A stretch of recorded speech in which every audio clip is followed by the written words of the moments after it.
If you're scared of AI, watch this. And this comes from an AI engineer who's been in the industry for 3 to 4 years at this point, and AI does 80% of my work. I literally build stuff with it every single day, and somehow I've started to feel more and more secure about my future. This sounds insane, right? But by the end of this video, my hope is that you all will feel the same. Let's get started. So, I know the headlines are everywhere.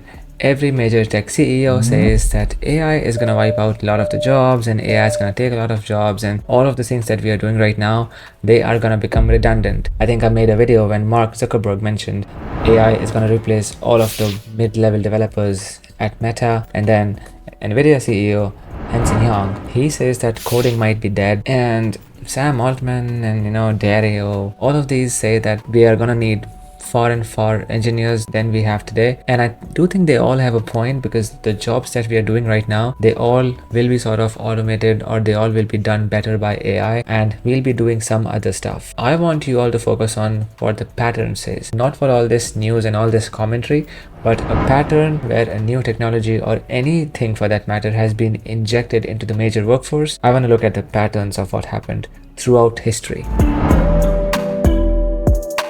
Because I think, and actually I've mentioned it in the past in some of my older videos, something like this has happened in the past as well. You see, when compilers came out, people said that handheld coding was dead. And then when Stack Overflow gave, all the answers and instant answers, and all you had to do was just Google properly, people said that you didn't have to learn anything, because you can get everything and anything on Stack Overflow. And then I remember I was following this industry, cloud, when cloud came out, it sort of took away all the ops jobs and stuff. And I remember like 4 to 5 years ago, when no code tools were popping up, people were saying, hey, developers are not needed. But here we all are, right? And I think I've mentioned it in a separate video where I talk about the Jevons paradox. This has happened every time, whenever a new piece of technology has been injected into the workforce, the demand for engineers has gone up, because engineering was never tied to a field or a tool or a framework. It was always tied to problem solving. New technology injection means there are new problems to solve, right? And this is the analogy that I keep coming back to always. It's like everybody knows how to bake a bread, right? Like the resources are there, the tools are also cheap, and there are 100% free tutorials on the internet, and you can actually bake a bread by buying some cheap ingredients today itself, right? And yet 99% of us actually go to grocery stores and buy bread every single week.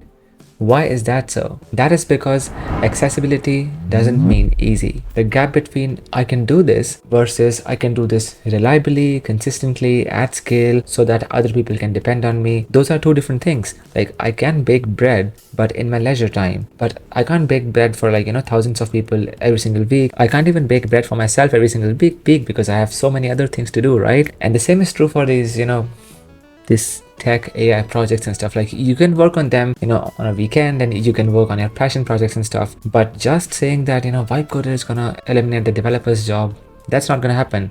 The developers are gonna vibe code, that's fine, but a vibe coder replacing the developer's job is sort of a statement that doesn't make sense to me, at least. And so in all of this story, AI is the next chapter.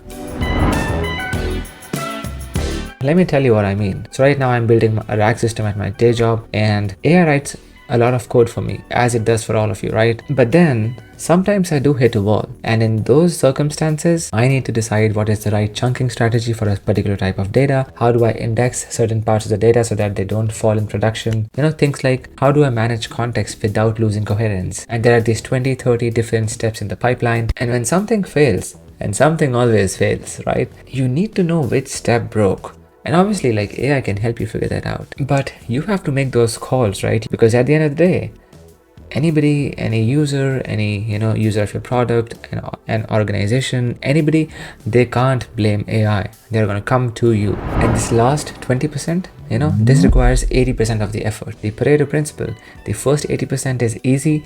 Any vibe coder can do this 80% because it requires just 20% of the effort. But the last 20% requires 80% of the effort. And that is where professionals live. Like if you're a professional technical person, if you're a professional engineer, if you're a professional doctor, you are willing to deal with the messy last 20% and give the extra 80% of the effort. And that is what distinguishes you from the others. Because quite frankly, that is where the real engineering happens.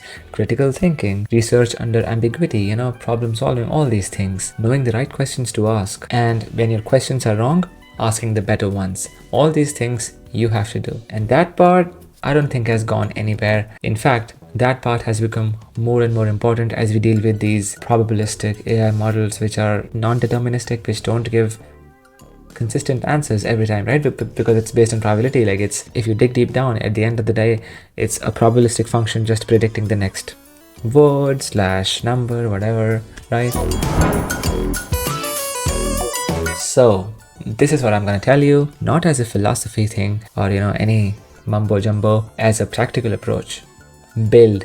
That's it. Build websites, build mobile apps, build AI systems, build on top of AI. Build the things that break and figure out what broke. If you know how to build end to end, if you have just done enough stuff, because volume negates luck, right? If you've just done enough volume of work at any game, in any era, pre-AI or post-AI, there's nobody beating you. And I know the fear mongers are not going to go away. They're going to make these videos, they're going to make these articles and stuff because it gets them clicks, and that's how the creator economy works. There will always be a new headline. I think by 2030 we might be entering the metaverse phase or the AR VR phase, and then there'll be newer headlines, right? There'll be a new prediction, there'll be a new reason to panic. You just can't outrun this noise, so don't try. But what you can try is put your head down, build immense volume of work, and see yourself succeed.